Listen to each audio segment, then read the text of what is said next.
All right, you're very welcome along. My name's Ciaran Bradley, and I am delighted to say that I'm joined today by the Irish filmmaker and director Aoife McArdle.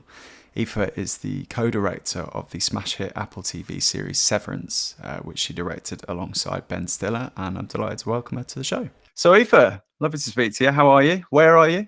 I'm good, thanks. I'm in St Leonard's on Sea right now. Yeah. Beautiful. And is that where you're based full time?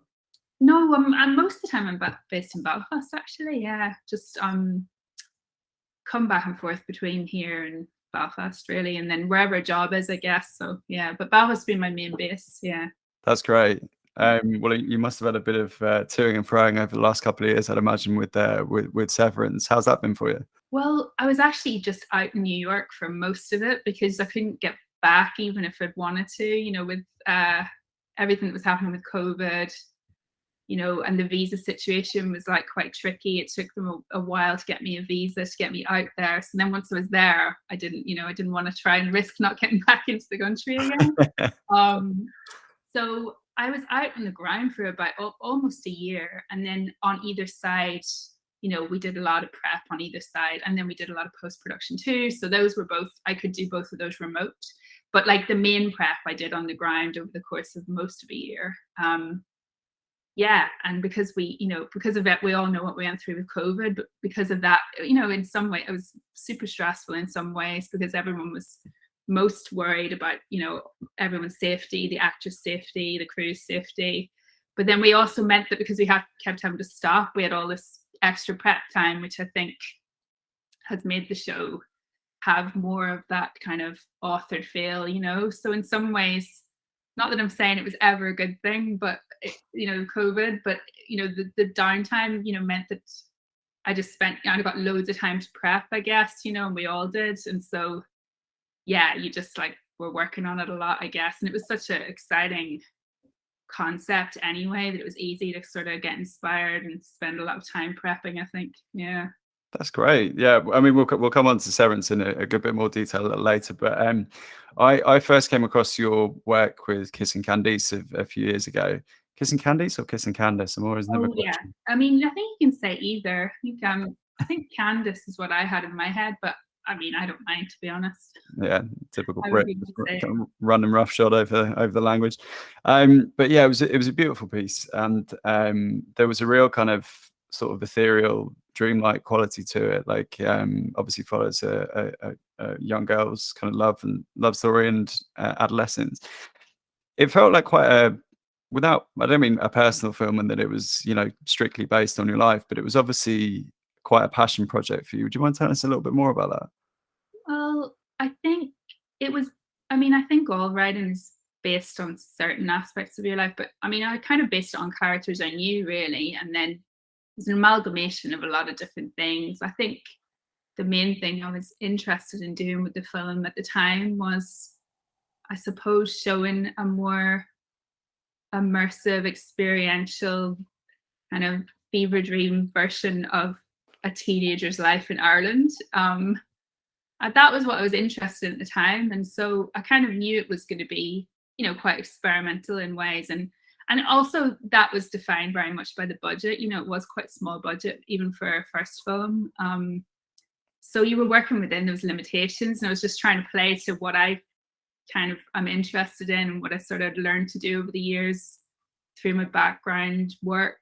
And yeah, that was what I was really interested in showing that sort of, version of Ireland. It was, yeah, I suppose a sort of teenager subjective version. It was kind of slightly dystopian and slightly heightened. And yeah, so that was That's mostly the drive behind it. Yeah.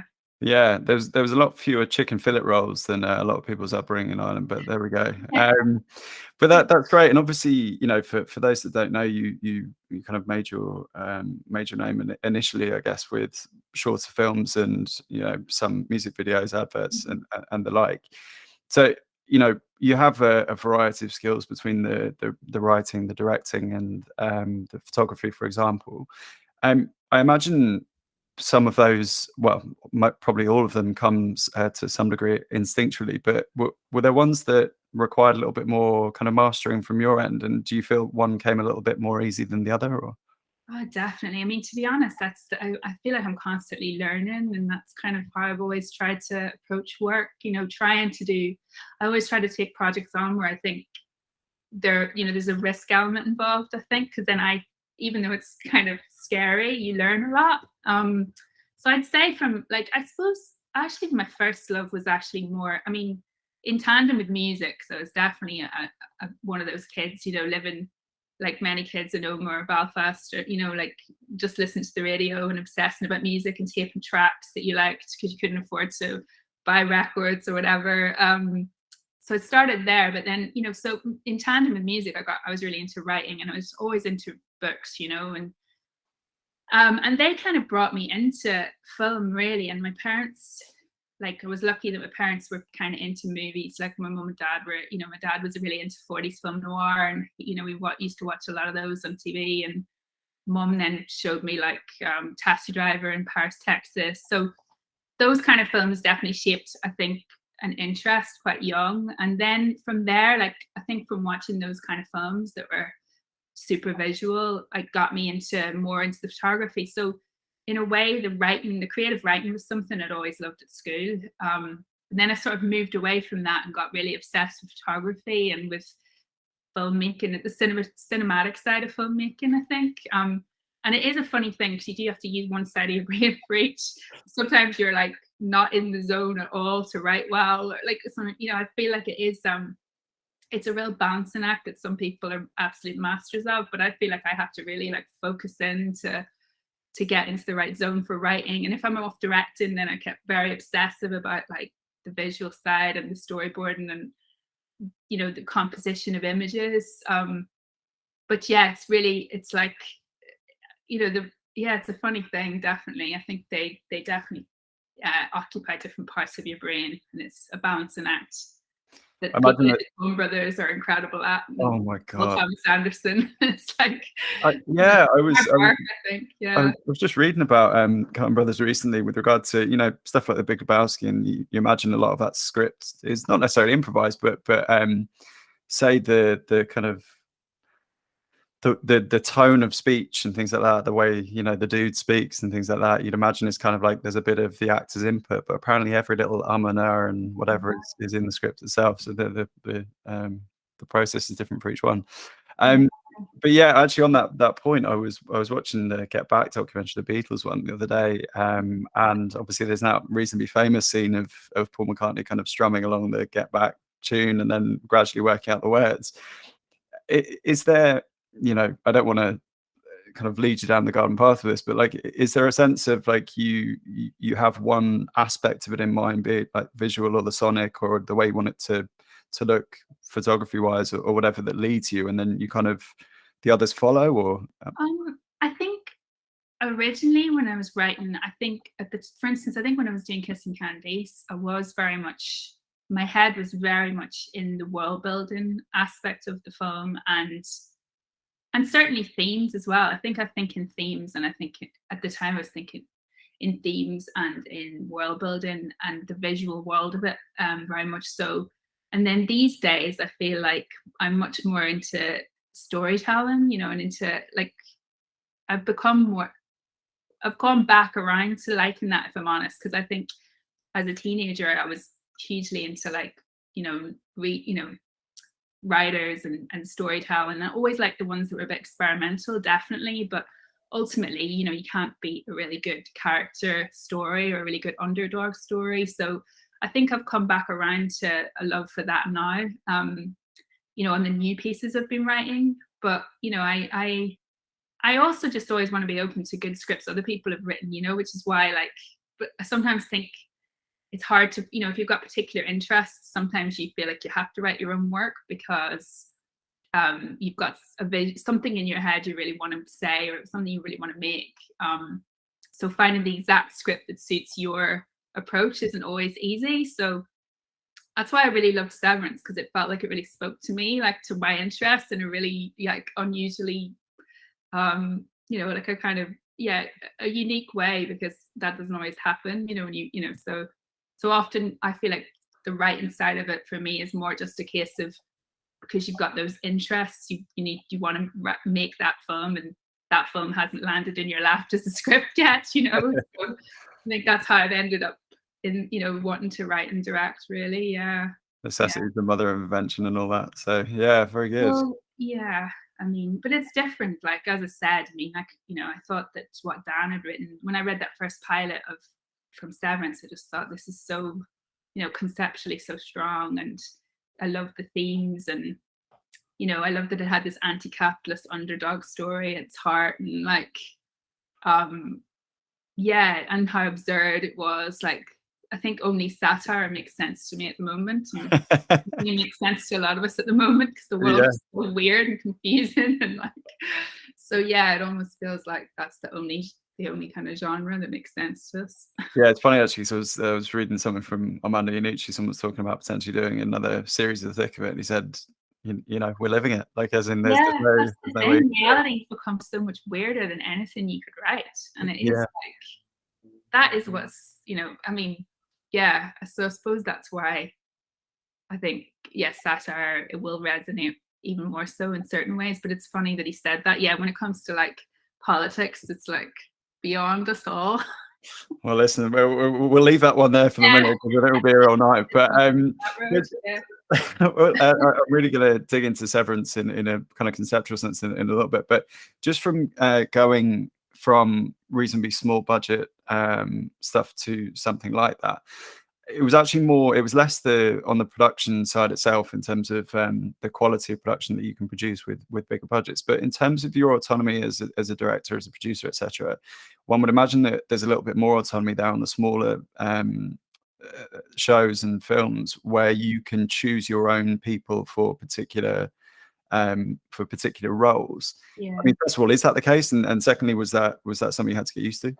Yeah, I mean, I'd say I think I got autonomy over like how I was gonna put my episodes together on Severance, you know, like, and then I got to add a lot of ideas. Like, Ben's really generous in that sense that he, you know, he's quite collaborative, and he was just really wanted to push the creative and make the show as you know, really push the limits and make it as standout as possible. So I felt like he gave me a lot of room to add my own ideas to the episodes and to add the ideas to the scripts. And so in that sense, in terms of the adding visual ideas and moments to the scripts, I got like a lot of space, definitely. But in the sense of, you're right, like, I didn't choose the crew, for instance, because they were already on board and we had one crew between us. So yeah, so in that way, you're using a crew that someone else is using, which is different, you know. But you know, when they're really good, it's fine, I guess, you know. So but then I got to have input on the actors that were in my episodes, and like casting, you know, I was on the casting with Ben, and you know, input on, like, I was on the show for such a long time that I felt like I really had got to have a lot of input in the world building of the show, and that's why it was really appealing to me anyway, because I think if I hadn't got to be in on it so early, then I wouldn't have enjoyed the process as much. And I really enjoyed all the prep, particularly because it felt like we were building something very exciting together. Like, all of the, you know, and everyone on the team really added something to the show, you know, in their capacity, and everyone was sort of working at the top of their game to make it special, because we all kind of saw that in the script that Dan had written too. You know, we saw the potential of it, I guess, you know, and that it was kind of weird and different, and had a lot to say thematically about the world we're living in right now. Yeah, and it, you know, you mentioned Ben, and I'm allowed to call him Ben because that's Ben Stiller, and he's my mate Yeah. now. Yeah. But when I saw that he was the one, or at least between you and him were the ones directing, it struck me as not necessarily a departure, but certainly not something that you wouldn't traditionally associate Ben Stiller with in one sense. Of course, obviously people develop over time. But you had mentioned a few years ago that you were looking to potentially do something sci-fi-y. And, you know, it must have been tickled that itch at the same time as working with someone who I imagine is really good to learn from in the directorial sense. Definitely, you know, it was twofold. Like, I mean, I say there was three reasons why I wanted to get involved. One, primarily, was I just was super excited by the pilot, and you know, that's rare for me. I just felt it had so much, you know, I loved how unique and smart it was, you know. And so that was the number one reason. I think number two, like you say, I had actually really enjoyed a show that Ben directed called Escape at Dannemora, and it was you know, it was a true life story, but it had been authored in a very, you know, in a very kind of particular standout way and quite elevated, and I just thought it was really good television as well. But yeah, in terms of this one, I mean, this is different definitely, and I have been developing some sci-fi. I am really keen on doing that at some point, definitely. And it's actually really in tandem with another, before I do the sci-fi, I hope in the future, I have another drama that I was working on that actually had a lot of parallels with it too. Because it has that slightly absurd atmosphere, and it also had a very authored world where, you know, everything was white as well. So it actually had so much parallels that I had already been trying out a lot of things for that. So yeah, so it was a lot, there was three reasons really. And, you know, of course, getting the opportunity to make a show where you can create really you know, unusual imagery, and imagery that creates a sensation in the viewer and makes them feel uncomfortable, and, you know, supports the themes. I really enjoy that. You know, I love to try and come up with visual ideas that are meaningful in some way, to give them layers. And yeah, and also I love the opportunity to work with such incredible actors, you know, like you know, working with actors that caliber. You know, we had different variants, you know, we had variations, we have legends in our midst who were incredible, and then we had a lot younger actors who were, you know, just, you know, on the way up, and like it was brilliant working with them too. And like everyone was just, you know, everyone worked incredibly hard to make it good, basically, you know. Yeah, That's great. And like, talk me through the casting process, that because one can imagine, particularly, you know, media occasionally bump up against people of note, and if you're sat in the chair and Christopher Walken walks in and is like, you know, does his thing and then looks at you and says, "Was that okay?" And you're like, "Yeah, you're also Christopher Walken," but obviously you have to keep your professional hat on as you naturally would. But was it a reasonably surreal experience for the likes of John Turturro, Walken, etc., coming in and yeah, doing a line? definitely. I mean, I was huge fans of both of their work. Yeah, I mean, like they've been in some of my favorite films ever. So well, yeah, it was daunting. It was amazing too, and I loved the idea of them having this. You know, I loved that I got to work on this like romantic storyline with them, or like kind of like it felt really fresh, and I loved how people really connected with it. You know, out there in the audience, I think, and they really embraced it. And because they had that relationship already in real life, they're like good friends. You know, it gave the whole thing a lot, real emotional potency, I think. Yeah, you know, so it was really fun, like working on what those sequences could be, and building that slowly and trying to keep it subtle and romantic and kind of timeless. And yeah, it was nice. Yeah, so but yeah, they're incredible, and they're just so talented, both of them, that you do have to like pinch yourself sometimes when you're behind the monitor watching them do their thing. Yeah. Well, it's got to be a real buzz.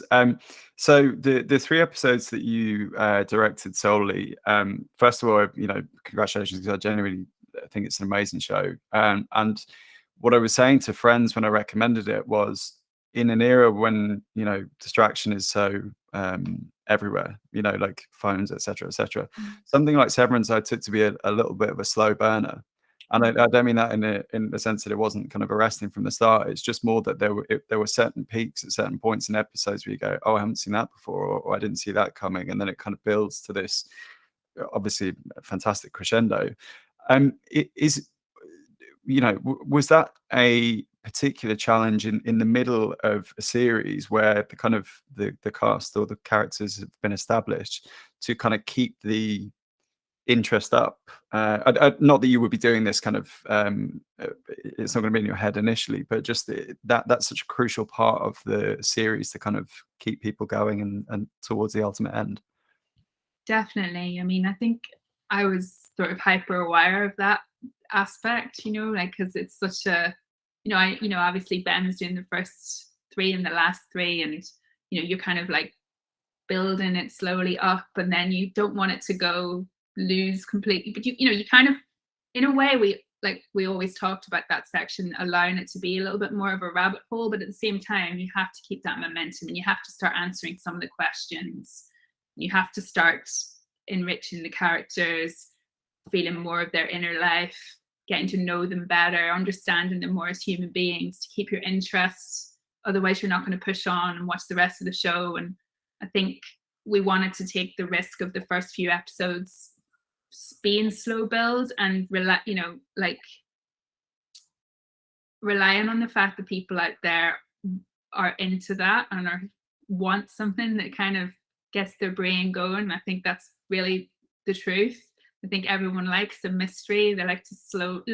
Not everyone does. That's absolutely all right. But I felt like there's enough people out there that love to like slowly like get to know characters, and and it was really like, it was a really good surprise, and we were all really happy that there were people that really connected with that aspect of it, and then they would then be involved enough to go down the rabbit hole a little bit in the middle and then keep going, but then pushing back up for the end, last 3 episodes, where obviously everything really comes to much more of a crescendo. And so it was kind of like knowing what my role was in the middle was to sort of keep it interesting and keep people interested and try to find ways to do that.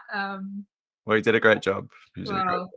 I tried, but I think I'm pleased with like the whole show. Like, I mean, I just think it's it's really great when everyone's hard work feels like it paid off, because everyone on it worked so hard. They really did. Yeah.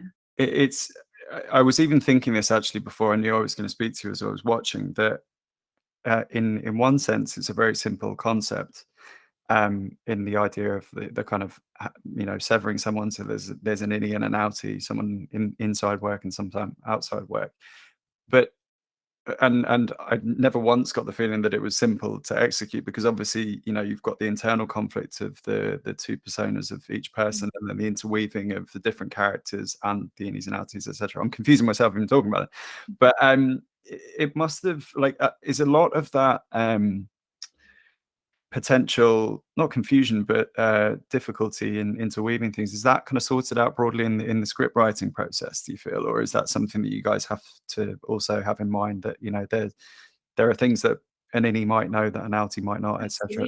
No, I mean, it was a constant juggling act for all of us, and I think what added to that pressure was that we, given the nature of budgets and TV and time, we were shooting all of it out of sequence as well at the same time. Like, Ben and I were shooting ours at the same time, which meant, and sharing crew, which meant that the crew were going straight on from his to mine and back to his.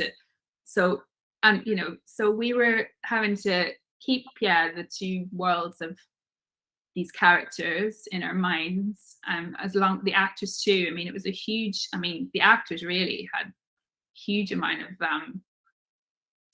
hats off to them for being able to do that, because we were moving back and forth, like I say, chronologically in the story constantly and how we shot it, and then they also had to keep both of those sides of their character as authentic and real as possible, and make sure they had those divisions. And like you say, absolutely, one side of them doesn't know this, and at this particular time. And so it was a real brain taxing show for everyone involved, because we all had to constantly have those in mind. And the script was incredibly clever in the first place. That what Dan wrote was, he's got such a great brain. But there were always things that would come up that nobody had thought about. That we all had to actually, and then we'll have to get that right. And it was like a constant, you had to keep your wits about you, and you had to be alert, and you had to have your mind going, and you had to be awake. Like, there was no we had to get enough sleep basically, and there was not much social life, because if we had we wouldn't have been able to,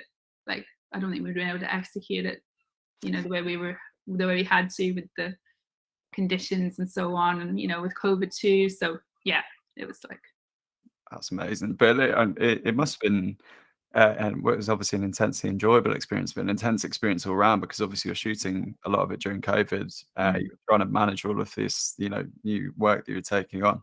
Did you have any kind of things that you used to kind of blow off steam? Like, would you be into like mindfulness? Well, I guess mindfulness is the opposite of blowing off steam, but was it kind of did you guys manage to get out and kind of go out for a few beers or something like that? Really, no. Like, it's one of the only productions where, and it was purely because of COVID, it's one of those productions where I don't think a lot of us would recognize each other now, which is quite, like, I've never had that before. But we were, yeah, masked and screened, and God. we were really, because we had to be so mindful of safety and actor safety and crew safety, and it was the height of COVID, and it was when there was a lot of fear about COVID as well. We didn't really understand how dangerous it could be, and certainly could be, as we've seen, like super dangerous for certain people. So we were just so aware of that, and so yeah, we couldn't really go out to bars because New York was kind of locked down for most of it. So I think a lot of it was like, I was going out walking, like, I went, I didn't, probably should have done more for the mindfulness side of things, but Well, that's for season 2 anyway. I get when I got some time off, or watched other people, like watched Succession. So like, that's probably what I was doing. That's my downtime. Yeah. Well, let's get going. Like season 2, you'll be able to blow off a load of steam, I'm sure. So there will be beers the whole time now. But one thing that actually especially struck me, particularly when I kind of was doing a bit more digging around online for similar Severance fans, really, was that people definitely picked up on the photography element to it, because obviously, a lot of it is, well, it's seemingly always set in winter, and there's a lot of these kind of white scapes. But it reminded me a lot of kind of Stanley Kubrick type shooting in a lot of senses. Also, Roger Deakins has these beautiful pieces, like are similar to Piece Behind You, where you can you take something and just have it. You can have it as a print on its own. So I think you guys did a great job there. Was that someone in particular that would have been dealing with that outside of yourself? Yeah, I think yeah, absolutely. Like Jessica, who was our main DOP, like, she's brilliant, so talented. And what was great about the project, I think, was actually that her, myself, and Ben, we all actually have really similar likes in terms of the films and the references we were looking at. Like, I know Jessica did tons of visual reference for it. I did tons of visual reference too. I'm sure Ben did too. Like, I just love that side of filmmaking. So I did have like a lot of the references you mentioned, like Kubrick, and certainly always been a massive fan of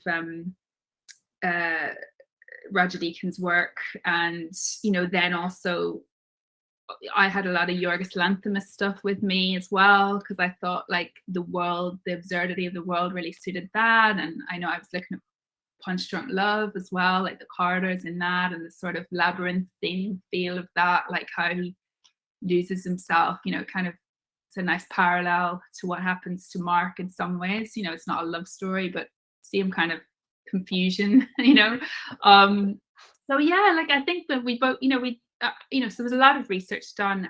But yeah, I think Jessica's incredibly talented, and I can't wait to see what she does next. Yeah.